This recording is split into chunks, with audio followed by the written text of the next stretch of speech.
Greetings, welcome to Cafe Cabaret. Today we're doing the fourth part of our open-ended series about American politics.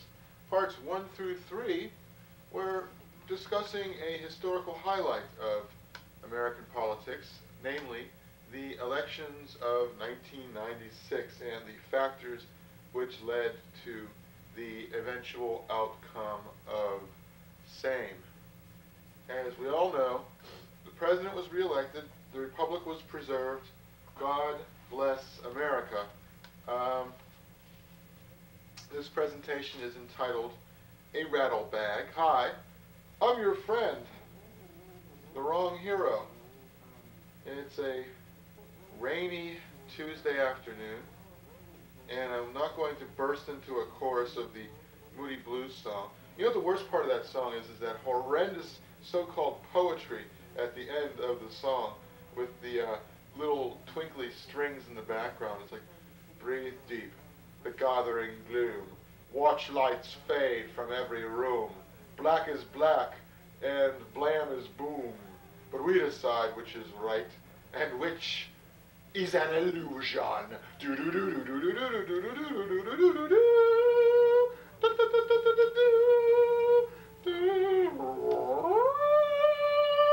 Anyway, yes, the whole point of this is to say that in history, we decide which is right and which is an illusion. Been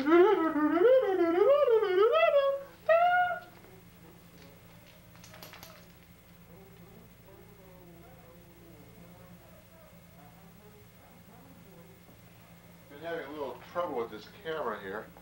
Of course, you notice that the incredibly sharp high 8 footage makes everything seem that much more real, that much more 3D. I hope you're digging it the most, true believers. Anyway, so the title of this piece is A Rattlebag.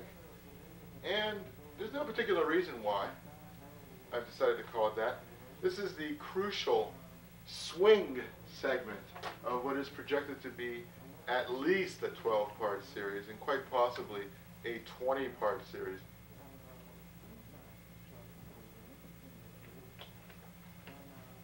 My most ambitious undertaking yet, although when you think about it, a 20-part series can easily be condensed into, probably 4 hours, and instead there will be 40 hours.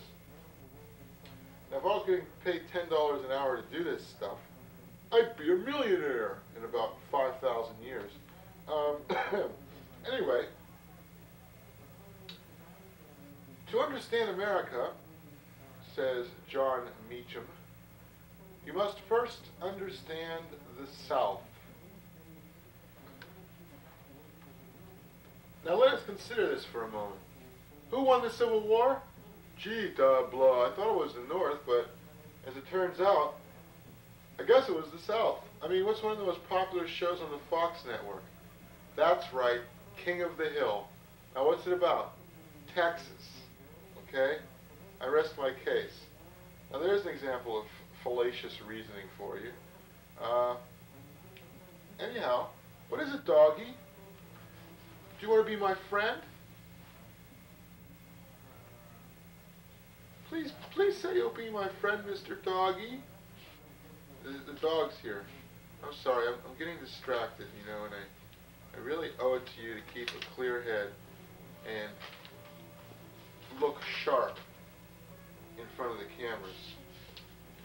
But I'm sort of going through my notes here, and I don't know, going to where I turn down the pages and sifting through, designating my start. So, anyhow, just so in future eras, pointy-headed aliens with incredibly slender fingers can sift through my collected papers and say, his notes clearly indicate it is here when he began part 4 of his monumental work on politics, which historians everywhere envy and political junkies everywhere dote upon. Why, we teach this course in our curriculum at Meep Warp University. In any event, this same sage, John Meacham, says that a presidential candidate could now win the White House by carrying precisely the same states Nixon did when he lost to John Kennedy in 1960, namely California and some of the southern states. Of course, that was the whole reason John Kennedy had Lyndon Johnson on his ticket. I mean, you can't win without at least Texas, you have to have either Texas, California. I mean, it's, well, back in 1960 it was less the case. The key states in 1960 were New York, Pennsylvania, Illinois, plus Texas and California. But now the key states are states like Ohio, New York, Florida, Texas, Illinois, California. Who do you think won Illinois in 1960? Why, it was John F. Kennedy. As a matter of fact, he won Texas too, both by incredibly slender margins. Had he lost those two states, he would have lost the election. So changing demographics have shifted the balance of power to the South. Southerners have better manners, which isn't just a quaint affectation. We believe with Jane Austen that manners are morals. Yeah, they have great manners, all right, except when you get on their shitty side, and then they talk to you like they're taking a crap. It's like, what you doing around here anyway, boy? When I get this thing out of here, I'm going to get you. And I could go on and on about why this is the case, but let's just say that during the early years of the Republic, Southerners were isolated, and after waging a genocidal war, of course waged elsewhere, to get rid of their Indians and to enslave their fellow humans, I guess it just kind of makes you mean by temperament.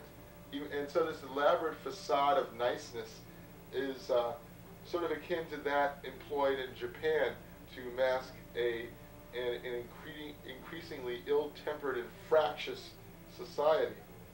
So, when you talk about Southerners, it's called good, clean fun and old-fashioned satire in the hard-hitting tradition of Aristophanes and Swift. But you try to make generalizations about the Japanese. Oh, whoa, wait a minute now. Wait, hold on here. What qualifies you to make these sorts of value judgments? Don't you know that cultures are relative? Haven't you ever heard of cultural relativism? I'm beginning to think that you're actually a racist, and so forth. So it's okay to criticize Scotch-Irish descendants of people who were shipped to Georgia as convicts in the year 1788. It's okay to dump on them. I don't think anybody would call you a racist if you said Australians were all beer-drinking, fun-loving louts. No, it's not racist to talk about your own race, I suppose, which in itself is a racist phenomenon. If we really were promoting the type of stereotype and race-free society that we so fondly wish would come into being by waving a magic rhetorical wand, then we wouldn't differentiate between races at all. Instead, what we have is almost the exact opposite. This sort of hyper-prickly erecting of walls, camp walls, around a certain race, society, and culture, saying, don't cross this line. Or, in the popular expression of the day, don't go there. You don't want to go there. Okay, I'll keep my big yap shut.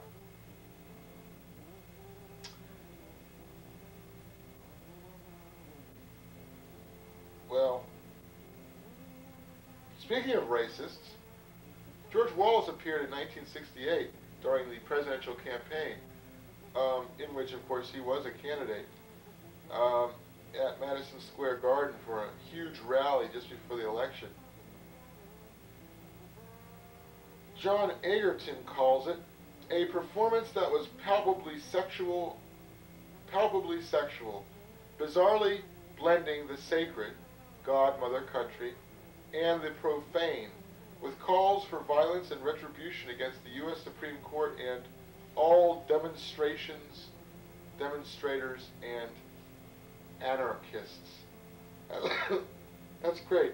Let's run wild in the street and kill all the anarchists. That's charming. I'm gonna have to remember that one. Pragmatists without vision, says Robert Dalek, are seen as opportunists. Pragmatists with vision are seen as statesmen, or, at the very least, good politicians. And that would, I suppose, be a watchword for the Clinton administration. What is he, an opportunist, a good politician, or a statesman? Well, quite frankly, I think the needle keeps flickering back and forth from the center.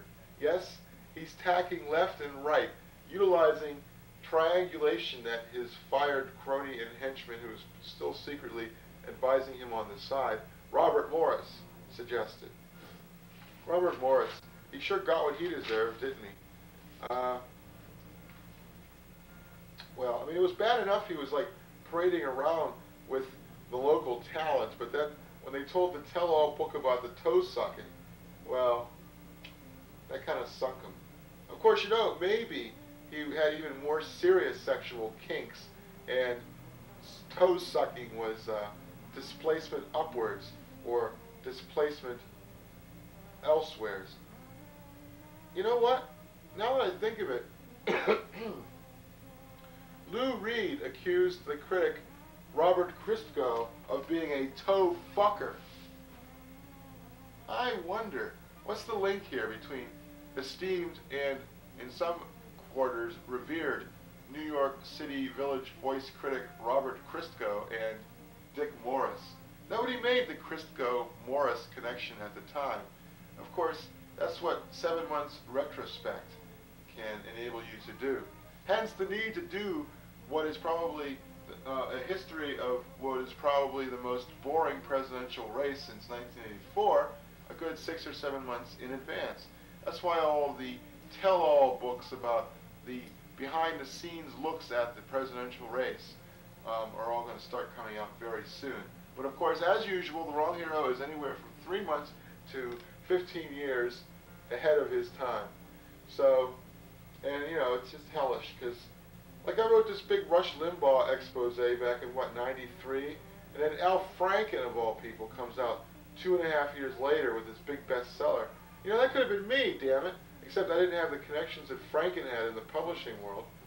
Not that I even tried to submit it to a publisher. Not that I even bothered to type it up in a typescript. It's still sitting there in handwritten notes, which I just haven't had the time to put together. But now, of course, nobody gives a shit. It's a dead issue. Who cares about Rush Limbaugh? Kick a man when he's down. I mean, no thanks. But, anyway. Mere contemporaneity never really suited me very much anyway. I prefer the long view, the grand spectacle. And so, we will begin speaking of the administration of Caesar Augustus. Very shortly, yes. Because you need at least 2,000 years to form the proper perspective. Still drinking the cran currant juice. It's pretty good. Very sweet, though. You know, as you get older, you start to lose your taste for the effects that drugs have upon you. And one of those drugs, of course, although I probably shouldn't call it that, is sucrose. Now, some people think that sugars derived from fruits are in some way superior to sugars derived from sucrose. Well, they're not. It all goes to the same place. It all gets metabolized the same way. You're fooling yourself, okay?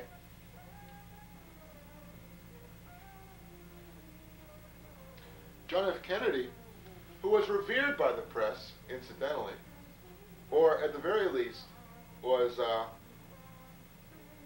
not unduly criticized by the press, although we must make the distinction between the press and the publishers. The press leans left and the publishers lean right. It's a nice balance, much akin to that of the current situation where the House of Congress leans left I'm sorry, right, and the executive branch leans left. I mean, of course, 10 years ago, it was the exact opposite. The houses of Congress leaned left, and the executive leaned right. I think it's actually preferable to have a a liberal president with a conservative Congress, because Congress only causes damage when it attempts to do things. If Congress were really conservative, they'd go home. They're not needed. We don't need any more laws, thank you.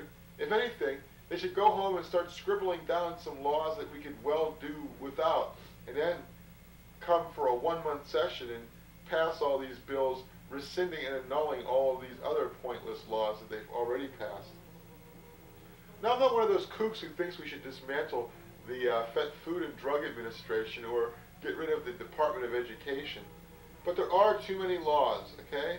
Things could be streamlined and simplified. RIGO, reinventing government. Whatever happened to that? You don't hear much about that anymore. I guess it was just a little resume patter for Al Gore's 2000 campaign, or the fast-approaching 2K-365 campaign. So maybe they could really become computer literate and refer to it at all times when speaking of Vice President Al Gore's 2000 campaign as V POTUS 2K-365, or maybe just AG 2K-365. I don't know, there's got to be some way to designate it. So, John F. Kennedy said concerning the press, I always said that when we don't have to go through you bastards, we can really get our story to the American people. He said this to Forrest McDonald. Can you imagine Clinton saying something like that? Well, I've always said that if we didn't have to go through you bastards, we could get our story to the American people. That's probably what he thinks. Now, LBJ said, in a sort of echo of Richard Nixon's famous last campaign speech of 1962, you may recall that in 1962, Richard Nixon, following his failed presidential try of 1960, ran for the governorship of California.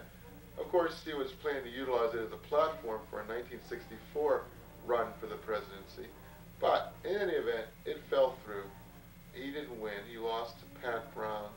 And he gave what he called, or what was subsequently known as, the last press conference, in which he said, well, gentlemen, you've had a very good time having fun at my expense, but I just want you to know this right now, that you won't have Richard Nixon to kick around anymore, because this is my last press conference. Well, LBJ said something very interesting and very analogous. Well, you fellas won't have me to pick on anymore. You can find someone else to flog and insult. And I want to tell you here and now that damned credibility gap you've been harping about is something you've all created yourself. Isn't that nice? You could be right. Poor LBJ. Bill Clinton says, see, now this is a compare and contrast exercise. Bill Clinton says, the bad guys win because they have no objective other than to win. They shift the blame, they never take responsibility, and they play on the cynicism of the media. So, I don't know. See, in other words, it's like Bill Clinton, instead of directly criticizing the press, is sort of going after the Republicans in an oblique way, and then accusing the press of cynicism, which they would probably be proud to be accused of. In other words, he's giving a kick to the rats. He's being rough on rats while stroking the egos of the people he's talking about. Of course, he said this in Rolling Stone magazine, that extremely prestigious organ of politics. Hey, did you know that in 1994, soccer was number 67 as America's favorite spectator sport? What was number 66? Tractor pulling. Just goes to show. Well, maybe it'll go up a few notches and someday may even be more popular than cricket in this country.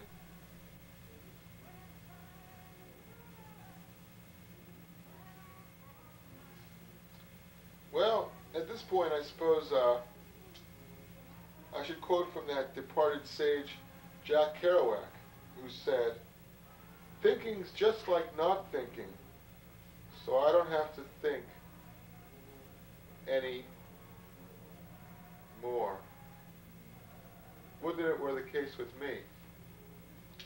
Can you imagine going through life without having a single thought in your head? Well, if you could imagine it, then you wouldn't be going through life without a single thought in your head, now would you?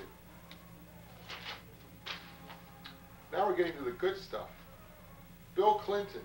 He has the weird sincerity of the intellectual sociopath, convinced that when he speaks, truth is an option, but convenience is an imperative. Well, speaking of nonpartisanship, Fiorello LaGuardia, mayor of New York, from in the 30s and 40s, said, "There's no such thing as a Democratic or Republican way to collect the trash." And that's what it's all about, really. Collecting the trash.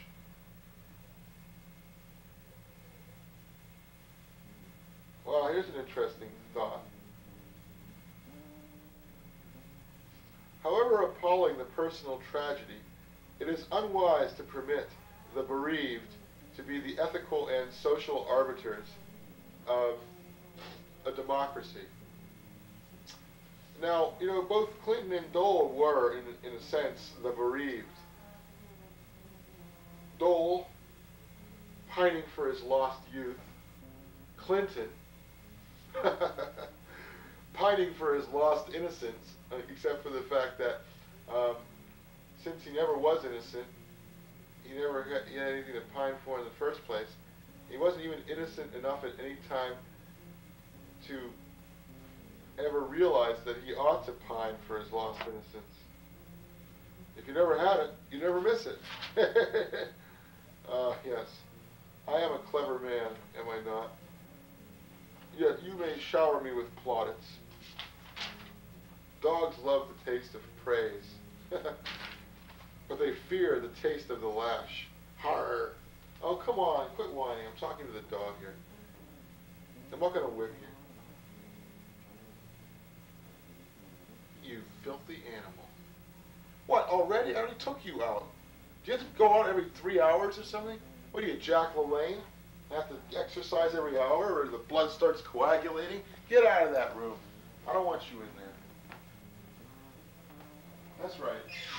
Any excuse just to shed hundreds and millions of dog hairs on my day bed, and you'll take it, right?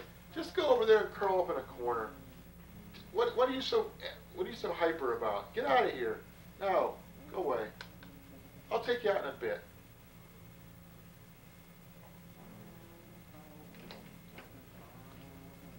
See, I guess I'll be ready to take a break soon. Let's see. I got to remind myself of things to do before my girlfriend gets home. She's been away on a 3-day mini vacation with her mother. Well, let's see. First, I got to clean off the TV tray, or else she'll get upset. Second of all, I got to finish vacuuming the entire apartment, or she'll ask me what I've been doing the whole time she's been gone. Of course, even if I do vacuum the apartment, she's going to ask that. I know it. And that's about it. I've pretty much done all the other things she asked me to do. Kind of straighten up my room a little bit. Well, it's like she's my mother or something. But she's going to be mad because I have all these tapes that are piled up on top of a hamper which she never uses. And she's going to get upset about those being there. If she's in a bad mood, she might come home and throw all my stuff on the floor.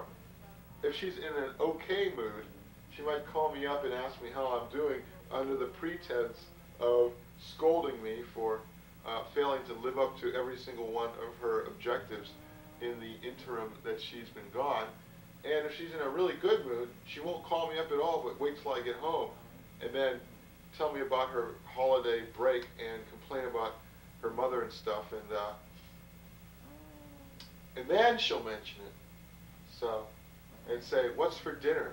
Let's go out to eat. And I'm like, well, I only have $3. And then she'll notice that all of her loose change that she keeps scattered around the apartment is missing. And she'll say, what did you do with all my loose change? Or, why did you take all my change? And I'll say, well, I had to do the laundry and go to the market. And she'll say, well, I didn't ask you to go to the market. Or maybe I'll lie and I'll say, well, I threw it all in the change jar. Then she'll look in the change jar and she'll see that there's nothing but pennies in there. And she'll say, why are you lying to me? It's like, well, you know, don't get all hyper over stuff like that. And I won't have to lie to you. I can tell you the truth. I spent the money on postage to send letters to my sister and my crony. And if you don't like it, well, I'll pay you back, but not until Monday, because I only have $3, and I've only got $40 in my bank account. I got a parking ticket for, well, a parking ticket for $40, and I was going to dispute it with the police down in South Kingston, but they never seem to be in when I show up down there, and it cost me $5 round trip to go down there. So I'm frittering away my birthright here. Actually, I mean, as long as I have other business to conduct down there, it's not $5 totally wasted. But I went racing down here yesterday at great risk to life and limb to get there by 3 o'clock. I pull in at about 10 minutes for 3. The guy's gone home for the day. Well, what kind of bullshit is that? Bullshit is bullshit, and this is bullshit. He should be there when I demand it. I don't care if he is a captain. I'm a general, and I'm generally disgruntled. General Lee Disgruntled, please. Mr. Disgruntled to you. Well, the ever-entertaining Gore Vidal has a good deal to say about presidential races in general, and the state of the nation in particular. I am now here citing from the Nation of, well, actually it's the Nation from September 30th, 1996, which unaccountably I had not hitherto had the opportunity to look at. Most members of Congress represent not states or people, but corporations and octopi. He who subtly hates the blacks the most will always win a plurality of the lily white-hearted. Well, no controversy there. Europe began as the relatively empty, uncivilized Wild West of Asia. Then, the Americans became the Wild West of Europe. Now, the sun, setting in our west, is rising once more in the east. That's a diplomatic way of referring to the Yellow Peril. Old Gore wasn't quite so diplomatic back in 1978 or 79 when he made all those comments about Japan that got him into so much hot water. All men are created equal and independent. From that equal creation they derive rights inherent and inalienable. This is the original preamble to the Declaration of Independence, written by Thomas Jefferson. All men are created equal and independent. From that equal creation, they derive rights inherent and inalienable. Well, getting back to Gore Vidal, Cuba was in effect our brothel during the Batista years. Now, for trying to be independent of us, it is embargoed while we maintain on the island, as always, the military base of Guantanamo. Isn't that wild? Cuba's our enemy and we have a big military base on it? Like Cuba's any threat to us when we got like all these soldiers parked in their backyard? Since corporate money is forever on the side of foreign adventure, money has kept us on the move, at least until recently. The great problem of living in a country where information and education are so tightly controlled is that very little news about our actual situation ever gets through to the consumers. Instead, we are assured that we are so hated by those envious of our wealth and goodness that they commit terrorist acts against us simply out of spite. Well done, Gore. Well done. You've made some very salient points. I'm not quite so sure I can trust in your documentation. That is to say, you don't seem to really document very many of your sources, but I'd give you a B+. Good, solid writing, original ideas. Well, I read just before the election. God knows where I got the time. I guess I felt that it was a necessity.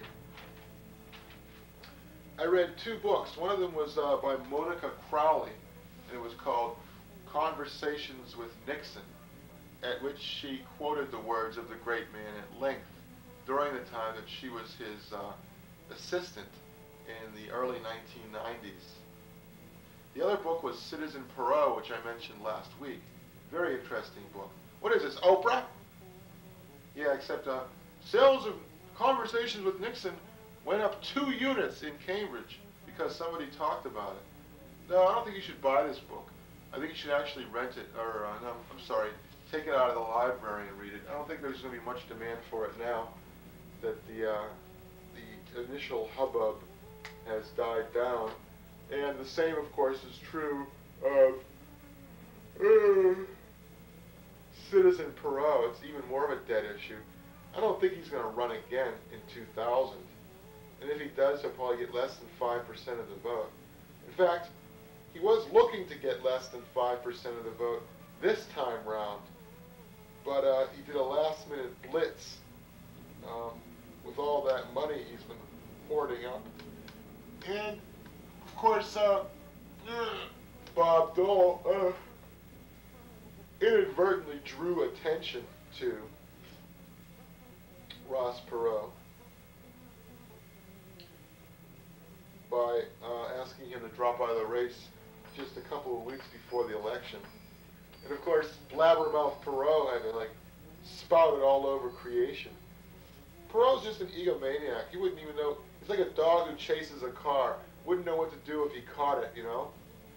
And when you think that if Perot had not been in the race, all other factors being equal, it probably would have shaped up to be something like Dole 49, Clinton 49, minor candidates 2%. I mean, it would have been a Mexican standoff. I'm sorry, a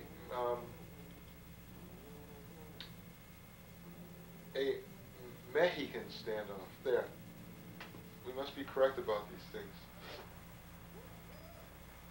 Of course, you know, Nixon was very fond of saying stuff that really, secretly, subconsciously, applied to him, and yet you didn't really know it. Like, for example, when he says, in politics, the only worse thing than being wrong is being dull. Well, Dick, you were kind of dull yourself, weren't you? In fact, you were wrong a lot of the time, too. I don't care what you say. What you say, huh? Oh, well, at least he fought in the war. Of course, he made quite a bundle, too. In the Solomon Islands, Nick's Snack Shack. Sure. Tell me he wasn't, leeching whiskey and steaks from the PX and selling them to the officers at expanded, at exorbitant prices. Of course, you know, he was a grocer. His father was a grocer. So, it makes sense. Basically, they talk about Britain being a nation of shopkeepers. The United States was run by a shopkeeper's son from the years 1968 to 1974. And seldom has Nixon's baleful influence been absent from the years 1948 or thereabouts to approximately 1975. And of course the repercussions. You know, he still had Kissinger, Ford still had Kissinger on his team right up until 1977. So you might say that the regime of Richard Nixon lasted a good 30 years. That's a long time in anybody's book. I mean, dig. He was vice president for 8 years. Prior to that, he was on the House Un-American Activities Committee. You know, he managed to make a big name for himself there. He was in cahoots with Hoover. And sure, he was behind the Goldwater boom of 1964. He ran for president in 68. There were very few times in which the name Richard Nixon didn't actually have great consequences to our politics. I wonder if he got on the Goldwater bandwagon just after the last press conference, or whether he had already been scheming. I read a biography of Goldwater. Goldwater himself didn't really seem to know that he was going to be running until about late 1962. And it wasn't necessarily his idea to run at all. It was just that he had made these speeches, and the Republican red meat wing of the party all wanted Goldwater. In much the same way that they decided they all wanted Reagan. Reagan was kind of like the second choice to Goldwater for many of them, I think. Now, if Reagan had been smart, I don't know. He didn't become governor of California until '66, so he wasn't really on the map, except for that speech he made at the '64 Goldwater Convention. But if Goldwater had him as his running mate, it's just funny how these things work out. Nowadays, Goldwater is more liberal than probably half the Republicans in the Senate, strangely enough. So let's quote from Richard Nixon here. People both love the great leader and hate him.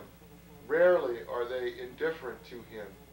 His force and vision, his ability to persuade, move, and lift, and his direction of history grant him loyal followers and bitter enemies.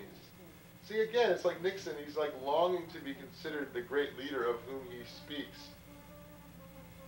First, great leaders must have head, heart, and guts. That is, smarts, compassion, and courage.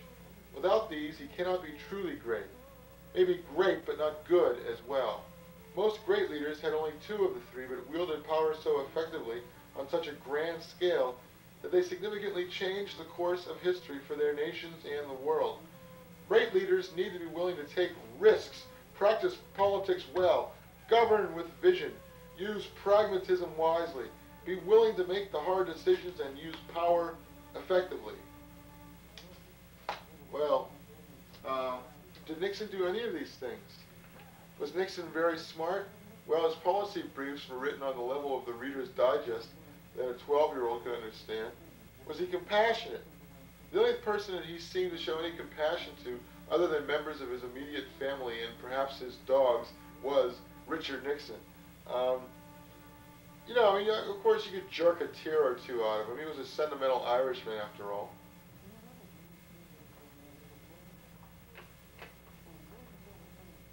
As for courage, I don't want to deny the man his due. I suppose he was a pretty courageous guy. But still,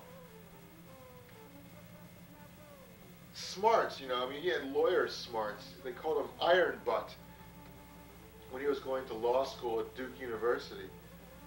But I guess what Nixon was trying to say here is that maybe he was a little short on the compassion side, but that he was intelligent and courageous. So in other words, first of all, a great leader like me must have at least two of these three qualities: intelligence, courage, and compassion.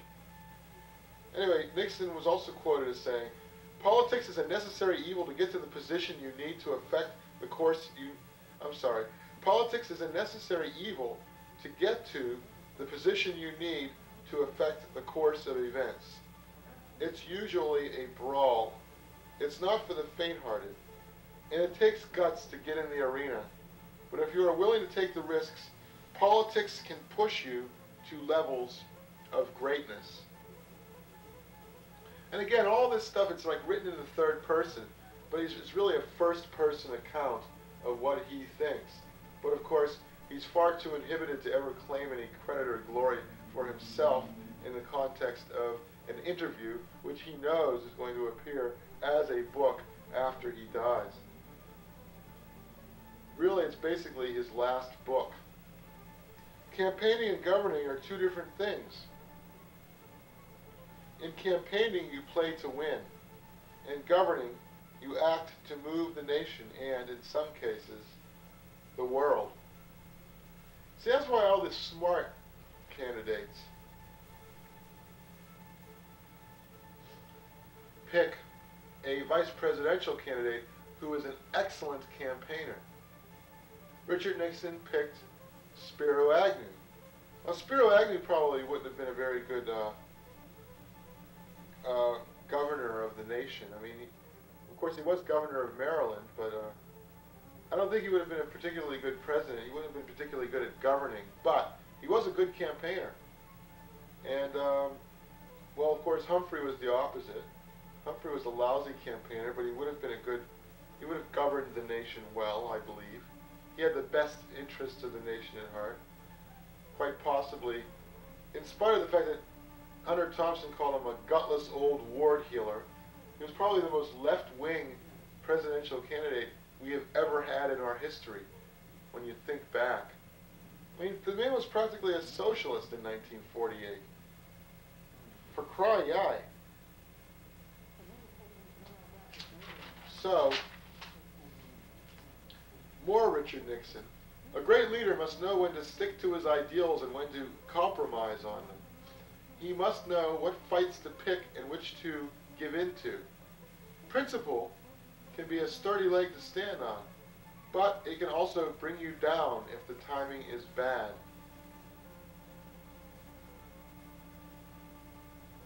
Background has a lot to do with making you who you are and your ability to fight for what you want. Having to scrape for everything makes you stronger. Well, I don't know about that. I mean, it kind of makes you bitter is what it does.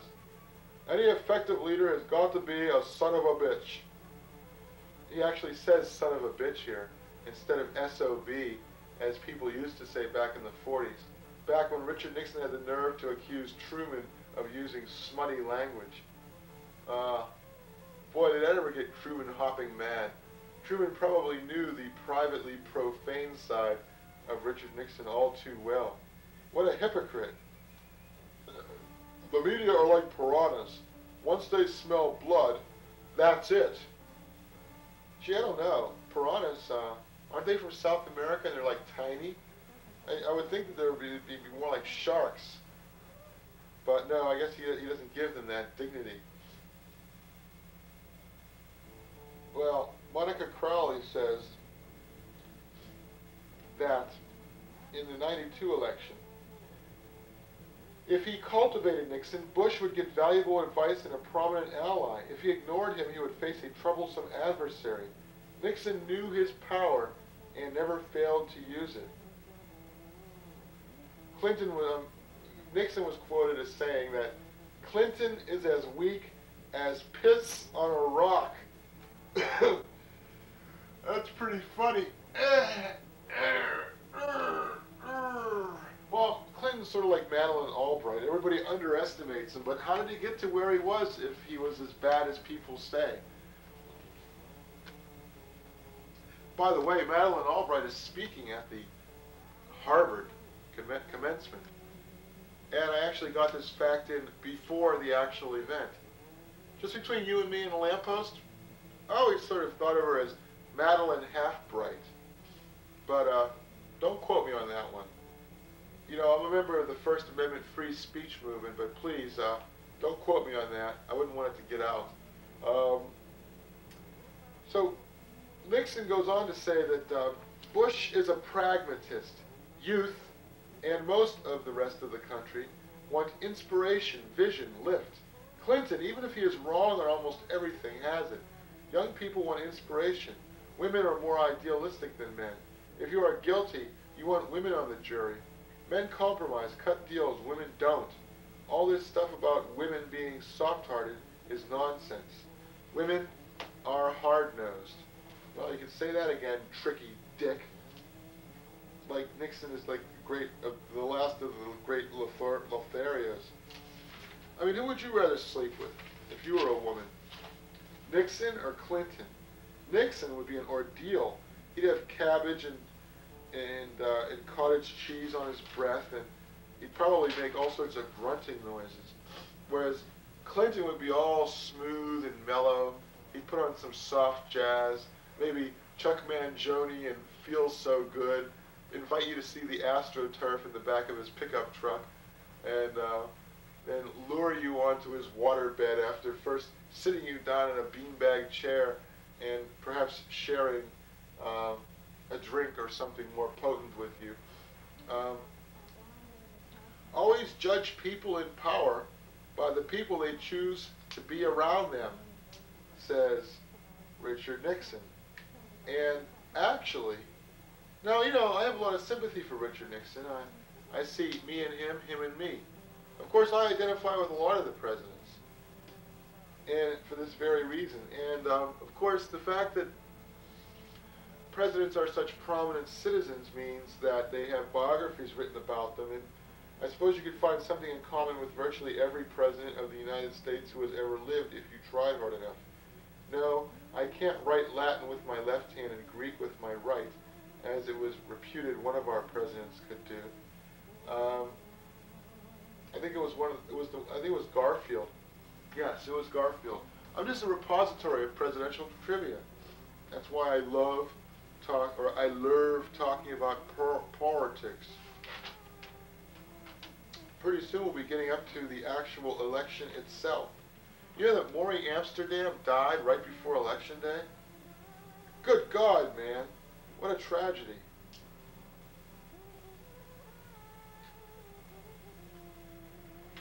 Well, let's see.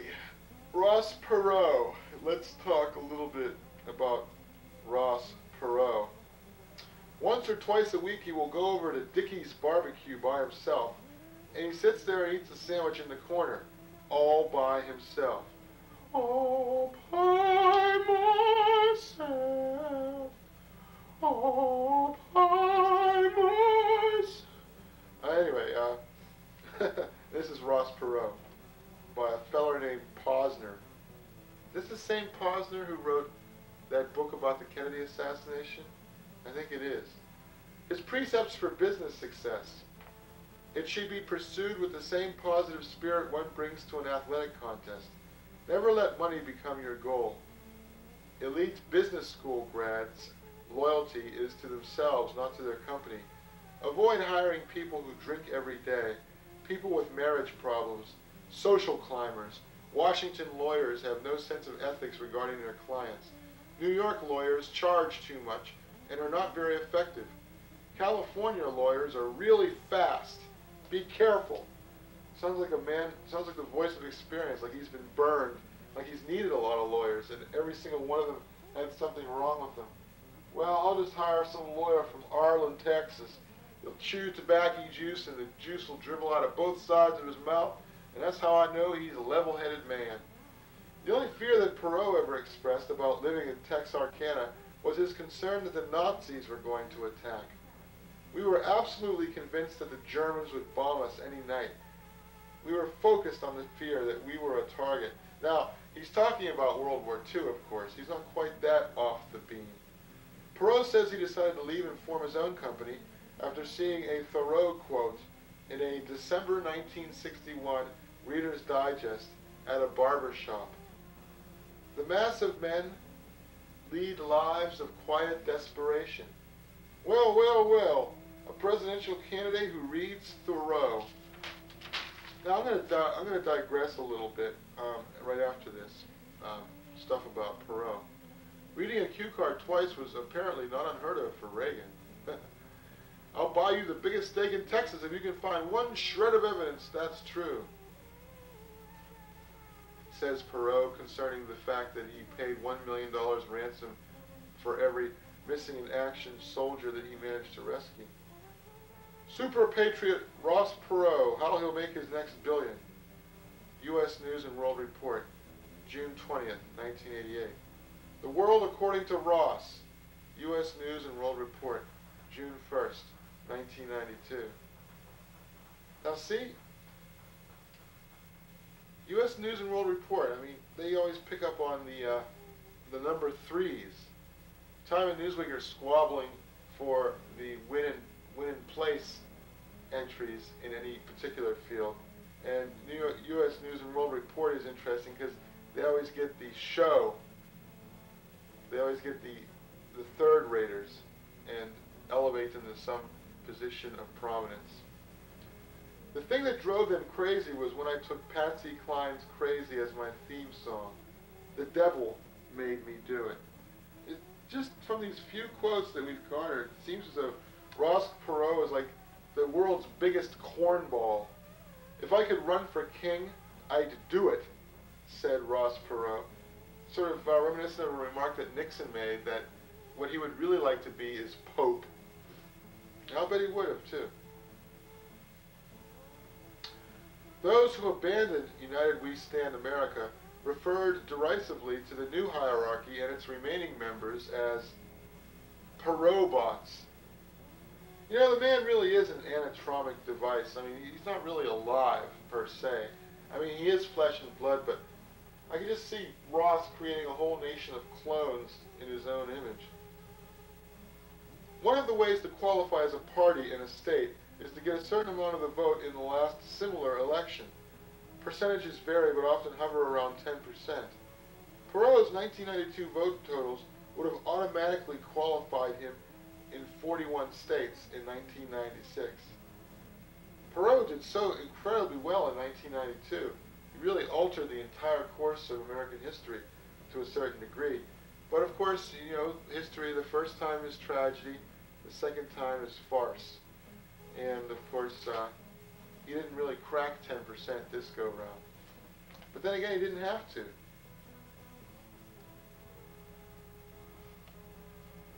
So what was that digression I was going to get into that I completely forgot to now? Well, perhaps it's just as well. Now I can't be going back and listening to the tape to figure out what exactly the digression I would have digressed on is. Well, it's just as well.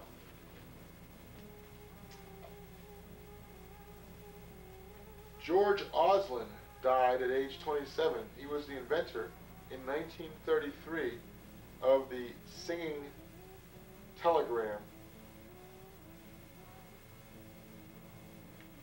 The voter turnout in the election was 48.8%, the lowest since 1824. Now, how do you like that? Anyway, when we talk about the 1996 election, basically we're talking about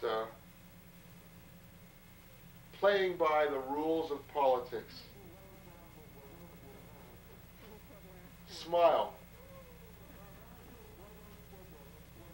Find a cartoon character like the angry white male or the soccer mom. Don't worry about sex. Primogeniture, no. Meritocracy, yes. Money can't buy love. Connolly spent $13 million in 1980 to buy one delegate in the Republican primaries. Graham spent $20 million. Of course, he got a few more than one delegate, but Graham spent $20 million in the Republican primaries and had nothing to show with it. Not even enough delegates to be able to exert any influence whatsoever.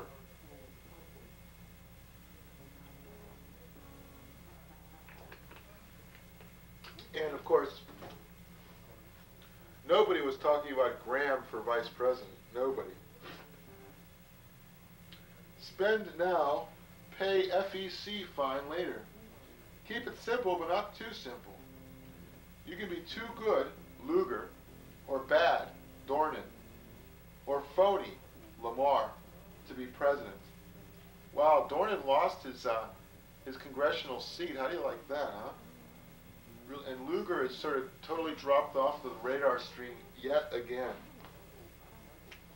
And Lamar's already up there in New Hampshire stumping for the year 2000.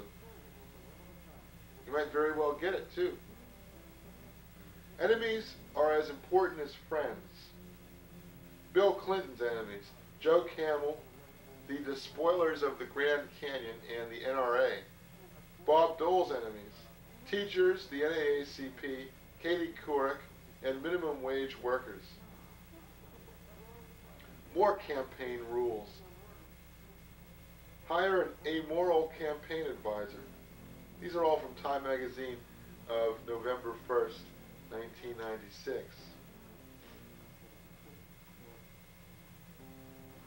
Small is beautiful. Promise compassion legislation. Negative ads, yes, but negative attacks with caution. Charisma is no substitute for conviction. You can't compete with tragedy. Don't quit your day job. Beware of novelists bearing speeches. Never annoy a billionaire. Unpopular ballot propositions can be helped by a popular candidate, but an unpopular candidate cannot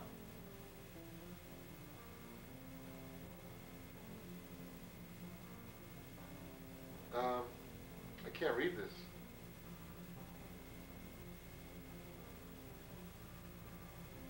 Risty?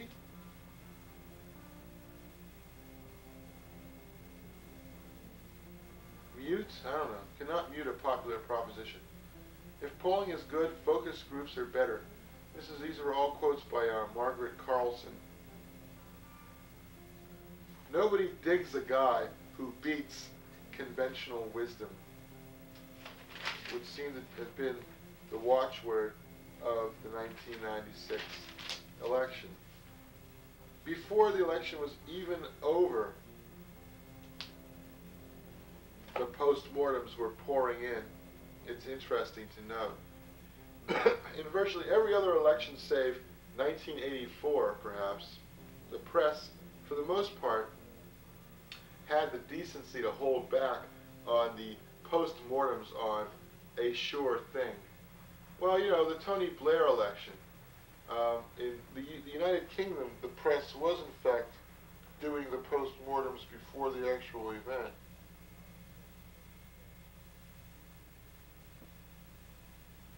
But Major was down by so many points that it was inconceivable that he could possibly win. It wasn't like the Neil Kinnock-John Major race, where Kinnock was shown to have a 1% lead, but then ended up losing. No, the postmortems began early in the 96 election, just as they did in the 48 election. And wasn't the egg on their face when they were all talking about Tom Dewey and what his presidential cabinet will look like? And should Dewey just insist that Truman quit and so he can take over early? Like, Truman should resign and let the Republican Speaker of the House be president until Tom Dewey moves in.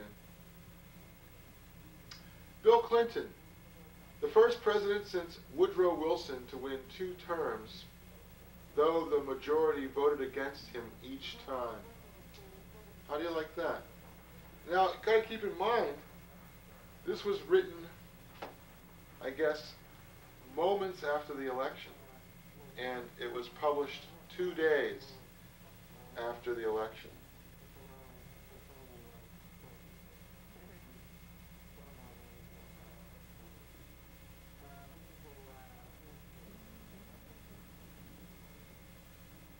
Lice,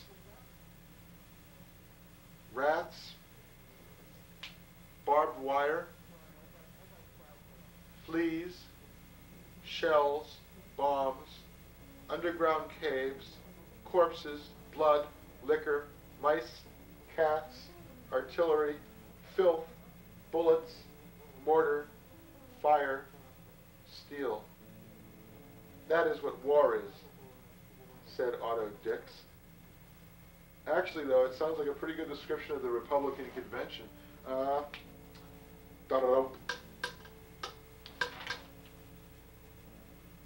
tell me there's still more of Gore Vidal here. Our country's last time national debate, so rudely interrupted in 1941. Our country's last true national debate, so rudely interrupted in 1941. Should the United States interfere in the affairs of every country on earth, or should we forego the expensive joys of empire and try to mend our own rotted society? Good point, Gore. Isolationism. Yeah, that's the ticket. Would you rather have the wolf or the wolf in sheep's clothing? That's pretty good. Michael Moore. I don't know if he's specifically referring to Bill Clinton or not. In 21 states, you could have voted for Ralph Nader. 21 states. Oh, it's just so sad. Do you think he would have gotten 2% of the vote if he had been on the ballot in all the states? It would have been nearly impossible to get him on the ballot in all the states. It's surprising that there's even 1% of the electorate willing to vote for someone like Ralph Nader.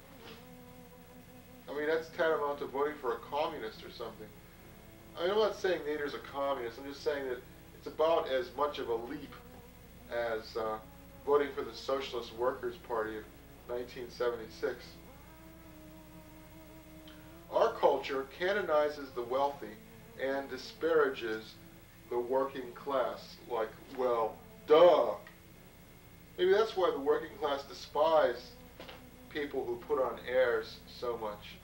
They're just smart enough to know that these people are their natural enemies. And I'm a working class boy. I don't care what you say. Although I play an upper class person on television. 62% say they will split their ticket in the presidential election, according to The Economist of October 26th. A high school band in Chelsea, Michigan, welcomed Bob Dole with the theme from Mission Impossible.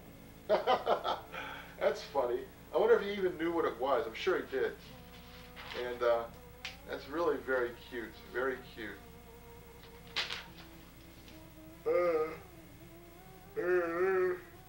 It's those little sidelines that you don't get anywhere else.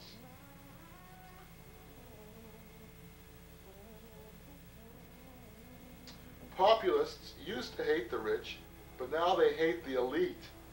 This shift has made possible the migration of populism from the Democratic to the Republican Party.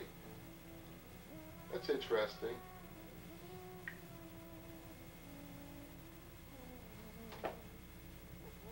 Professionals in consultative jobs are more liberal than those in command-oriented jobs.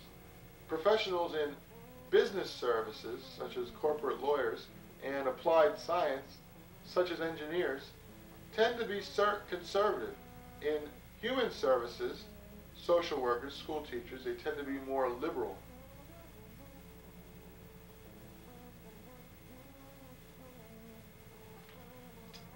To lay problems at the feet of a high IQ upper class that is supposedly feasting on the corpse of the social compact doesn't much help anybody but the Republican Party, which has learned to fulminate lustily on behalf of the little guy, even though its base lies among the well-to-do.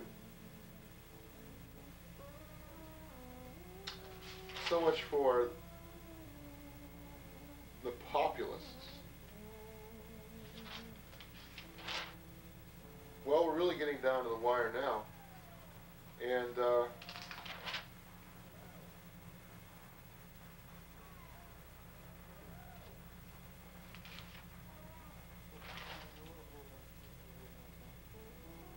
no roads will be closed for Dole.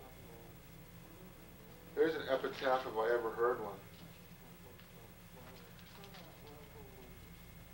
On political journalism, Michael Lewis in the New Republic was quoted as saying, "I think the main reason most political journalism seems so remote from life as we know it in America is that in life, politics is far down on the list of concerns, whereas political journalism operates on the assumption that politics is the most important thing in the world. Ordinary people understand that they are meant to exhibit a certain tedious seriousness when they talk to a journalist about presidential candidates, and so they do. I don't mean this as an insult to ordinary people. Apathy is a perfectly intelligent response to our current politics. Arnold Schwarzenegger called the Clinton friends girly men during the campaign in 1992. I now know what he was getting at. The broad-shouldered, pants-wearing women and the pear-shaped bowling pin men blurred distinctions between the sexes, says G. Aldrich, cited by Michael Lewis. That's very funny that Schwarzenegger would say that. I can't help but suppress a wry chuckle at the very thought that the words girly men would come from the mouth of Arnold Schwarzenegger. It's really the cutest thing I've heard in quite some time.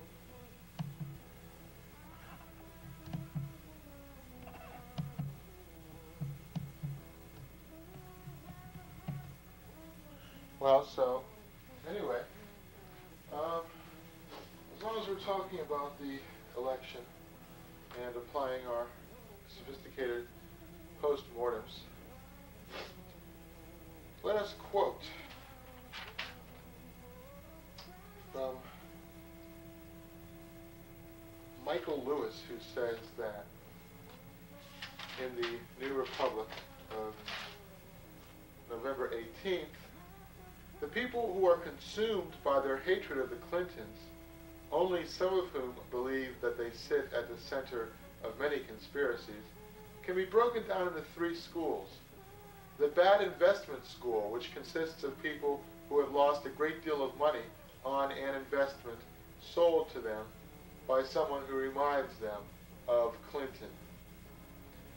The sublimated sexual jealousy school, which is comprised mainly of men aged 30 to 55 who are vaguely aware that Clinton is getting women to vote for him and to sleep with him in the most unmanly ways by feigning a kind of female sensibility, feeling their pain and all that, and thus transgressing the basic rules of the game. The hostility this breeds in some is akin to the hostility of the striking union member toward the scab. Aldrich is a good example of the third group, the law and order school, defined in part by its scrupulousness. Unlimited access seems to be inspired by a very modern form of resentment, the kind that a man who has spent his life climbing the ranks of a large bureaucracy feels toward a man who leaps up the career ladder through a special and obnoxious blend of deferments and degrees. Duty, loyalty, and discretion are the qualities most highly valued in Aldrich's world. Glibness, shrewdness, and nerve are the qualities required to jump from Hot Springs to Oxford and on to the White House. He's discussing the Aldrich expose of the Clinton administration. The law and order mindset, Michael Lewis goes on to state, is easy to make fun of, but you do so at your own peril. A status structure is a powerful thing. Citing Bill Clinton's campaigning methods, after his speech, Clinton reaches into the crowd with both hands. He's no longer shaking hands so much as grabbing at people as though he were kneading dough. Michael Lewis calls the United States a free society where the losers become lobbyists rather than corpses. He concludes, the problem with embracing Clinton is that you know you'll come to regret it. His friends have suffered while his enemies have prospered. Not since Nixon composed his list of enemies has there been such a frightening and shadowy idea as Clinton's list of friends. The challenge is to define some new space in which to live with our president, somewhere between outrage and adoration. You can't beat him, you can't join him either. So let's use him. It's the ultimate revenge on someone who is so adept at manipulating others.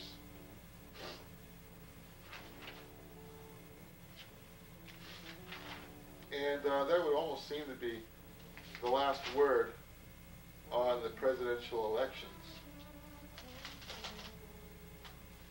Almost, but not quite. William Tucker says, there have been two lines of demagogic argument that have always gone down well in history. The first is to tell the poor that the rich have too much money. The second is to tell the rich that there are too many poor people. Isn't that just the way? Now, last week I was talking about how Kathy Lee Gifford has become the target of people who are angry about the globalization of the U.S. economy, but don't want to point the finger at the real culprits, namely the corporations, the multinational corporations. Thomas W. Hazlitt cites something concerning the Kathy Lee sweatshop flap. He says that the people who run these sweatshops are saying stuff like, work, push, Cody needs a new pony. So,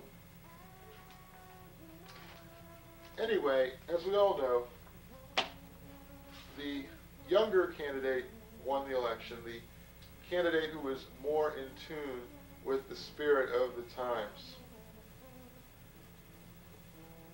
Well, there are many things that I could have called this presentation. I could have recalled it comedy at the adult level, or arguendo, or spinning, or insider out, or looks good on paper, or floating paranoia, or American mythology, or laugh it up, or the Legion of Super Presidents, or Snowball's Chance in Hell, or Man of Indolence, or Just War, or Rage, or Cut to the Chase, or Tragedy Gives Pleasure, or Sanitized for Your Protection, or The Millennial Bug, or If the 60s Never Existed, or, and I'm going to have to use this one at some point, Yes means no and no means yes. I could have also called it Generation XYY, or You Are Entitled to My Opinion, or Hate Dog, or My Word, or The God of the 60s, or A Cat Named Superman, or Natural Born Child of Jesus, or Natural Born Pain in the Ass, or I'll Tell the World. I might have even called it Happy Punk, or Disorder in the House of Intellect, or Dimensions of the Protracted Conflict. I might have even called it The Procedure. But no, I decided to call it a Rattlebag. And now I've just realized right now why. It's because that's the name of a compilation of poetry that came out in 1982 by Seamus Heaney and Ted Hughes. It's basically a collection of mostly British, but also some American verse. Supposedly geared at children, but actually meant to inculcate a love of poetry in children.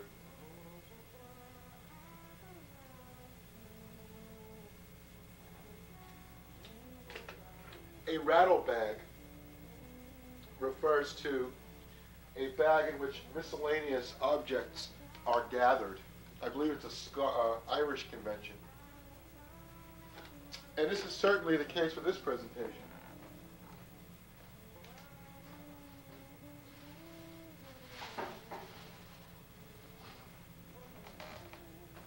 Indeed, it has been very little other than a grab bag, if you will, of miscellaneous objects. And now as we wind down, we come to about the last half hour of our presentation. I'd just like to say this about that.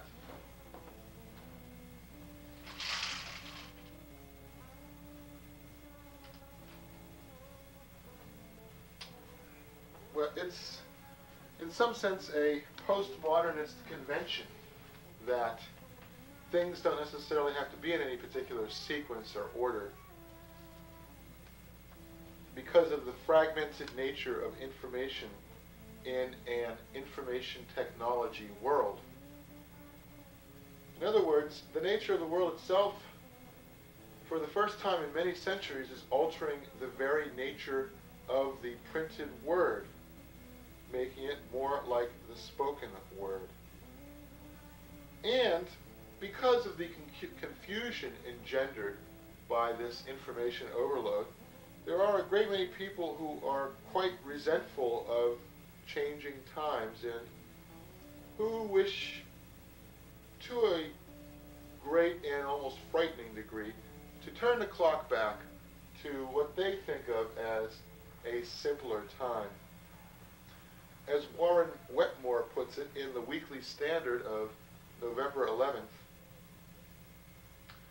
a lot of diversity industry parasites will have their rice bowls broken by Proposition 209, recently enacted in California, the affirmative action proposition.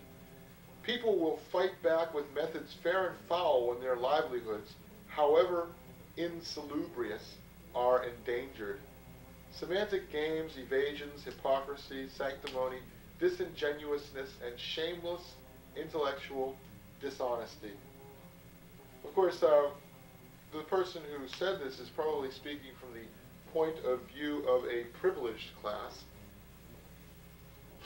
And yet, the words have the certain ring of truth to them which make them worth quoting, howsoever unsavory the conclusions the author comes to. Bruce de Sautel's refers to the unholy alliance of big government, corporate America, and New Age philosophy is reminiscent of Nazism. The thought police are alive and well in California with diversity managers teaching us who we are and what to think, leading to moral, civic, and national collapse. Well, I'm glad to see he's not hitting the panic button about this. Philip A. Arnoff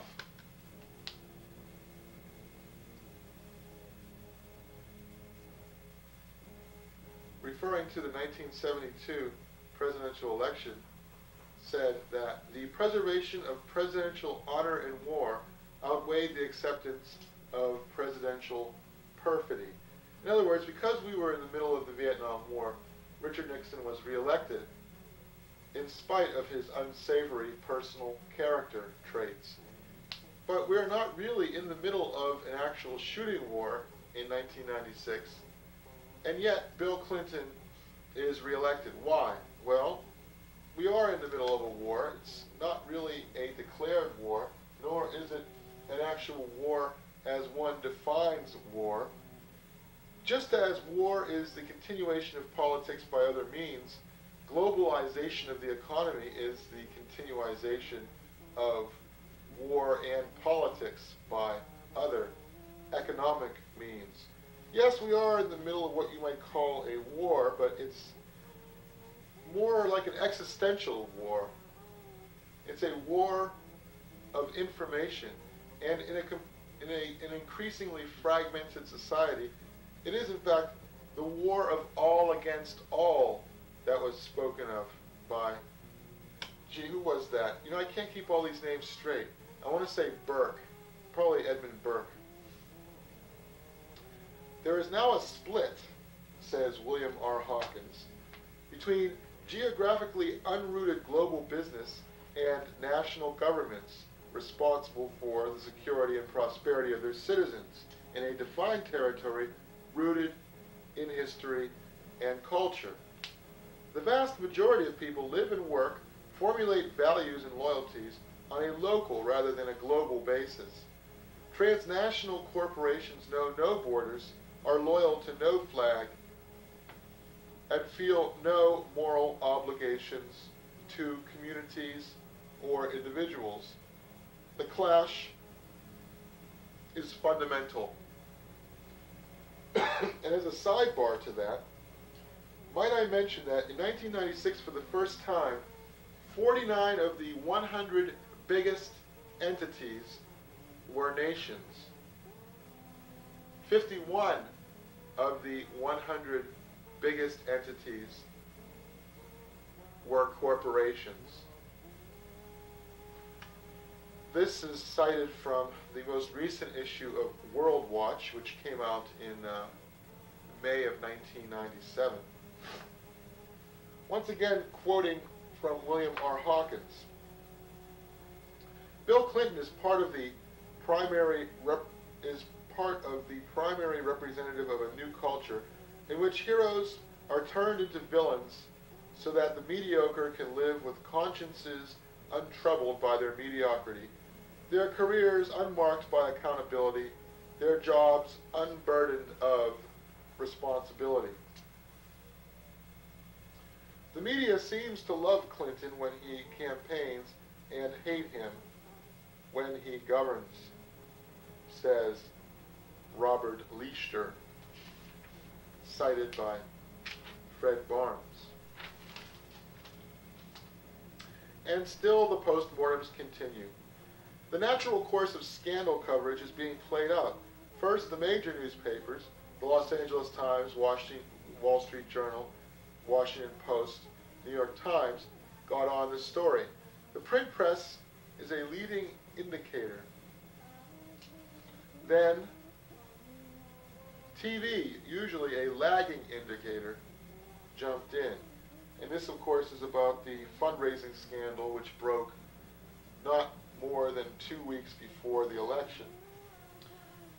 Reporters feel vaguely guilty about having given Clinton a free ride, says Fred Barnes. A sense of buyer's remorse. The media's kind coverage has helped Clinton. Yet the press may have created a monster, a re-elected president given to stonewalling and inaccessibility. The press goes after whoever is top dog in Washington. That was Clinton in his first 2 years, and he got unfavorable coverage. Newt Gingrich replaced him at the top in 1995 and 96, and the media pilloried him. In fact, Clinton purposely hibernated for months to leave Gingrich alone at the top, giving the press a single target. Now, Gingrich has been neutered, and Clinton is top dog again. That makes concentrated media scrutiny all but inevitable. He'll be bruised, perhaps badly. Anyway, Dole was toast by mid-October. Well, if anything, Dole was probably toast by mid-August, but that's neither here nor there. Now here's an interesting sidebar. Tommy Thompson, who might very well be one of the Republican nominees in the year 2000, has been referred to as Dr. No, a high decibel, low IQ rhetoric, IQ smaller than my bra size, and a 2-bit hack. He even made Bob Dole's vice president list, a helpless waiting game he compared to roasting on a spit.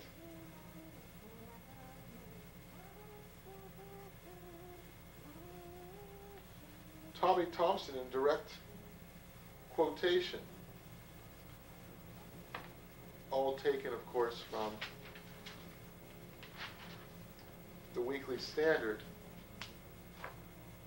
It only took him like 3 days after the election to start talking about the year 2000. I'm not an ideologue, I'm a doer. My solutions didn't always fit the doctrine of the Heritage Foundation, and I don't litter my speeches with all the buzzwords or the philosophies of Edmund Burke or Friedrich Hayek. This is probably a pose, of course. What politician cheerfully admits to being an ideologue? But he is a career politician, an elastic, flexible, practical, slightly unpredictable student of power. The Republican least likely to commit Gingrich's mistake of getting way out in front of public opinion and ceding the rhetorical center to the enemy. Let me repeat that. Tommy Thompson is said to be the Republican least likely to commit Newt Gingrich's mistake of getting way out in front of public opinion and ceding the rhetorical center to the enemy. I'm a builder, he loves to say, and he is, according to Craig Gilbert. A road builder, a prison builder, a stadium builder, a party builder, an image builder, an empire builder. There is almost no downside to being a welfare reformer today. A good listener, Thompson figured that out before most others. Of course, Tommy Thompson is the governor of, what is it? Michigan, I guess. The governor of Michigan. The culture war is divisive, and Thompson is almost Clinton-esque in his drive for affirmation, his wish to be embraced across political fault lines, and his desire to appeal simultaneously to historically contentious constituencies. Sounds an awful lot like Clinton to me. Sort of like the slightly more user-unfriendly version of Bill Clinton. Boosterism has done for Thompson what good-natured optimism did for Ronald Reagan: expand his personal appeal beyond his partisan base. Thompson is obsessed by state rankings and intensely competitive about Wisconsin's standing. Sorry about that, I said Michigan. He's actually the governor of Wisconsin. Whether measured in jobs or business starts or Rose Bowls or the cranberry crop. That boosterism, too, knows no ideology. Well, you know, a popular saying in the 1920s was, be a booster, not a knocker. It's almost like very little has changed in the ensuing 70 years. Boosterism is still the great American religion, and our politicians are its prophets.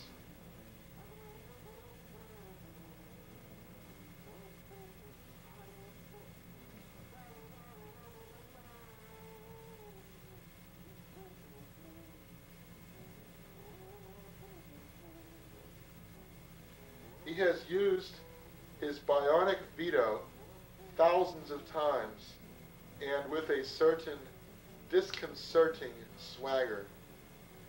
As solicitous as he can be, Thompson also has an arrogant streak. In speeches, he often invites his opponents to just get out of the way. He told a prelate to read his Bible. And now here's an interesting sidelight about being governor of a state.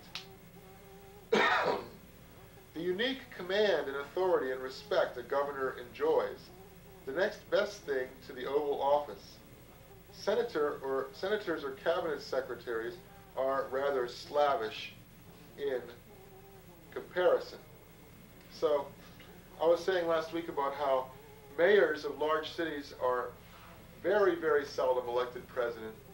Senators, not quite as frequently as they were at one time. Members of the House of Representatives, often run for president, but aren't often elected.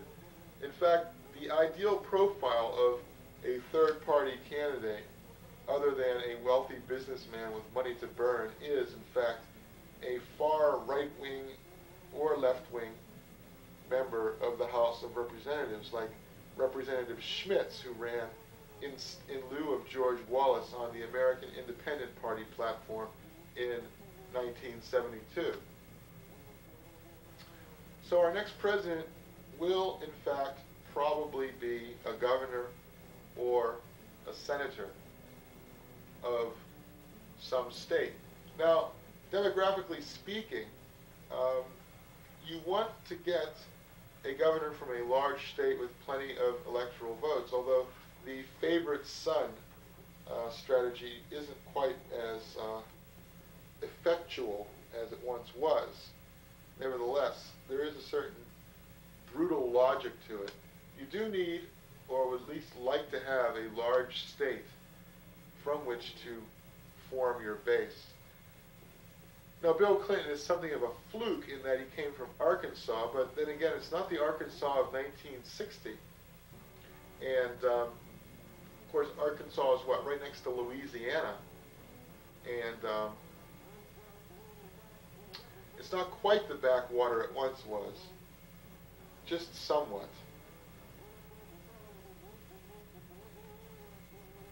It's funny that, you know, all this stuff about Hong Kong and China taking it over, and people are saying, oh, what's next?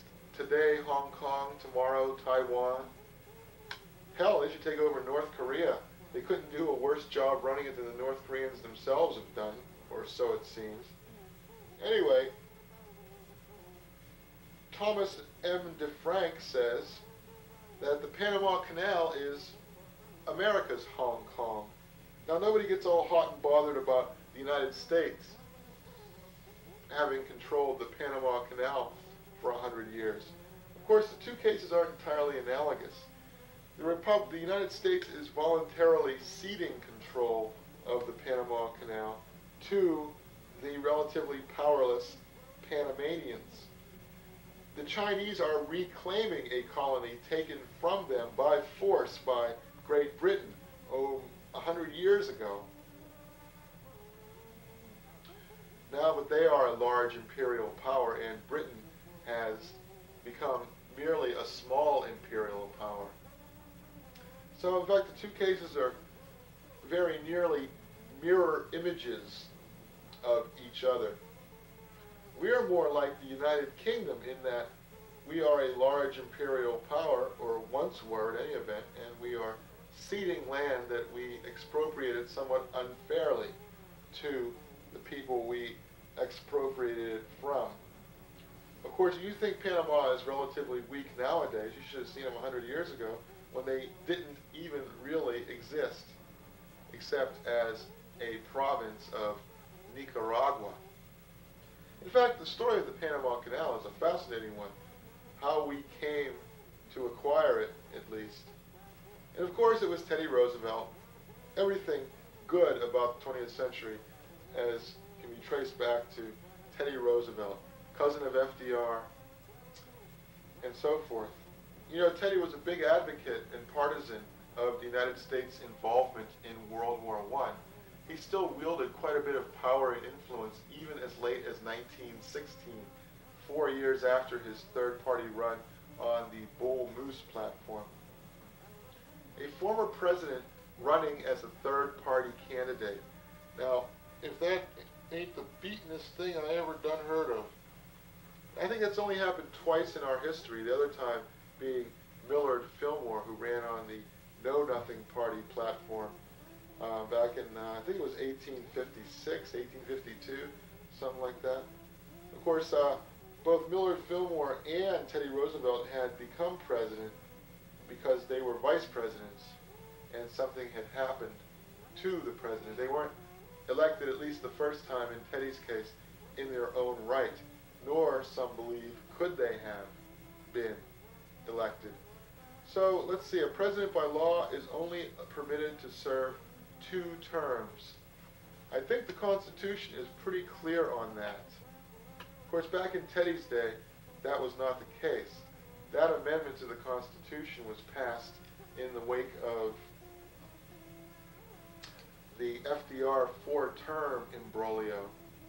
Of course, the Republicans could have kicked themselves because Eisenhower could very well have run for a third term, as could Ronald Reagan. In both cases, though, I think this would have been disastrous. Eisenhower was a sick man, as was President Reagan by the end of their second terms. It takes a lot out of an older man. And yet, an older man is usually the kind of person who has the probity to inspire the American people to want to have them as president for more than 2 terms. So it's a paradox. Now, Bill Clinton can't run for a third term. Does the Constitution, however, say anything about his being vice president? Maybe you could pull a George Wallace and have his wife run for president while controlling the strings on the sidelines, which in Hillary's case would seem to be unlikely to occur. What is Clinton going to do? He's probably going to be around for, I would be surprised if he was around for another 40 years. He's going to be around in our lifetimes for as long as we live. He's not going anywhere. So what's he going to do after he's president? What do you do once you've been president? Where do you go from there? How long has he been groomed for the presidency? How long has he attracted favorable notice to himself?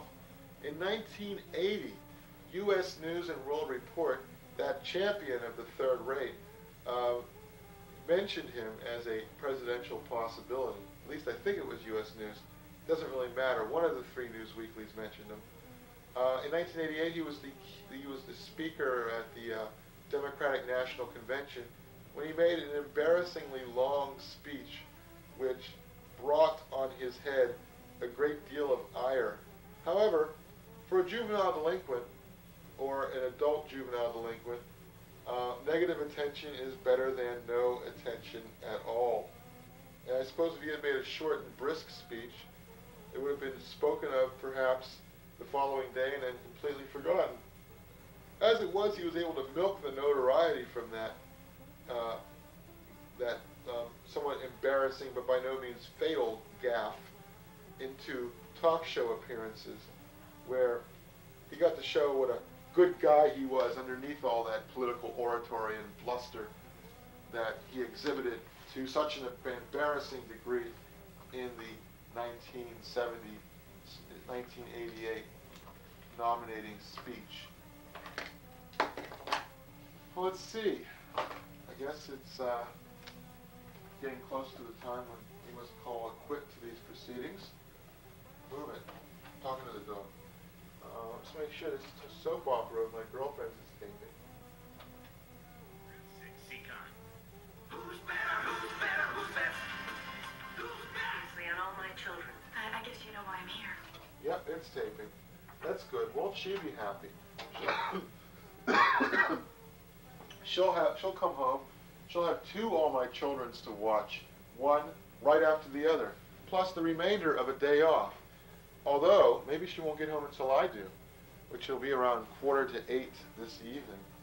But in any event, we were talking about Bill Clinton and how he milked the notoriety of his disastrous speech in the 1988 election to gain notice, if not favor, from people in the know.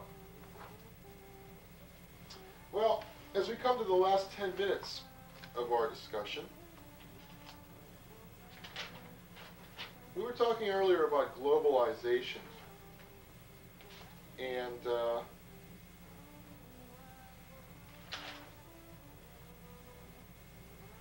basically what I wanted to say was that globalization could only have become a factor in the wake of the Cold War. Basically, the Cold War and the resulting military-industrial complex which arose from it, disguised the ongoing process of globalization, which probably began in 1946 with, you guessed it, the Marshall Plan. What was the Marshall Plan, after all? In addition to being the world's biggest giveaway,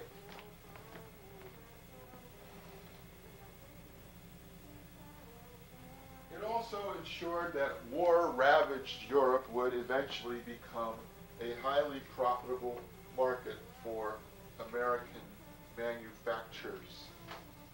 I think I'll just wipe the television off here. It's kind of dusty. I was going to vacuum the whole house. I don't know if I'm going to have the time to do that now. Well, I mean, you know, if I give it a once-over, that probably won't really do much except spread the dust around. But if I really do a good job, then that's basically going to make me late for work. So, decisions. One hardly knows what to do first.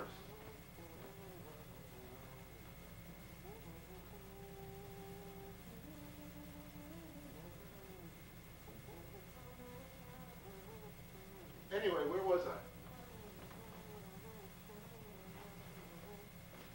I was talking just a little bit about the Cold War and the military-industrial complex and globalization. I'm sure these are all items that are high on the agenda of any partying dude or dudette, but nevertheless, I'd like to quote from The Spectator, a British publication of distinguished lineage. Post-communism has not produced a feel-good factor. The state party monolith has split into several smaller monoliths with varying degrees of rivalry and collaboration against the public weal. Successor institutions have looted state property to sell or rent out for their own members' benefit.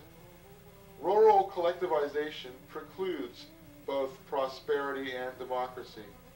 The monopolistic state exports oil and gas, gold, diamonds, and arms to oil-rich Muslim countries and divides the spoil among competing power bases, leaving crumbs for the public.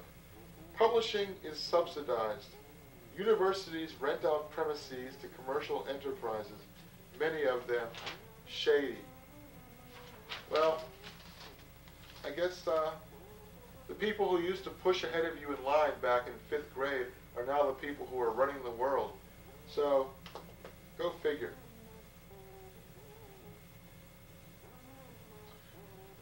To quote further from the London-based Spectator of the 26th of October, they quote Adlai Stevenson saying, "A lie is an abomination unto the Lord, and a very present help in trouble." Adlai, who was perhaps the wittiest presidential candidate to ever trod the boards, also said, "Flattery is all right if you don't inhale."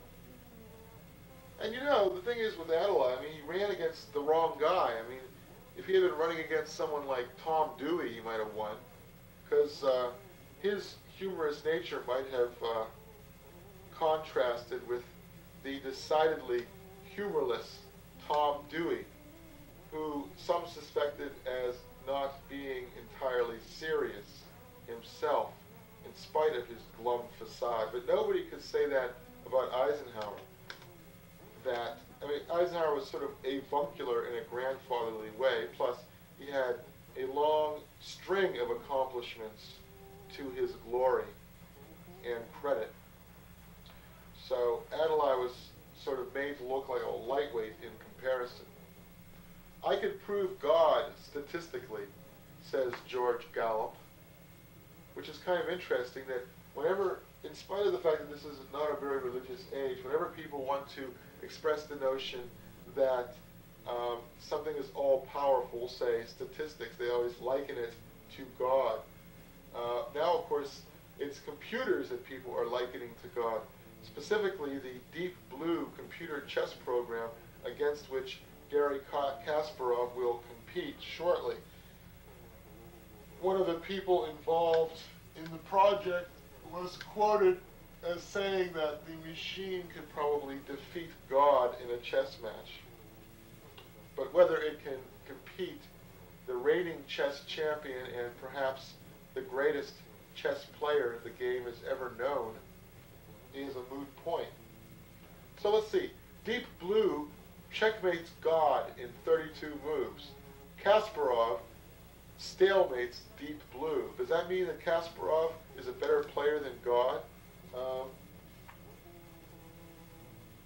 What strategy would God use against the machine? God, being all-powerful, could make the machine, force the machine, by psyching it out on a machine-like level, to make bad decisions. See, that's the problem with machines.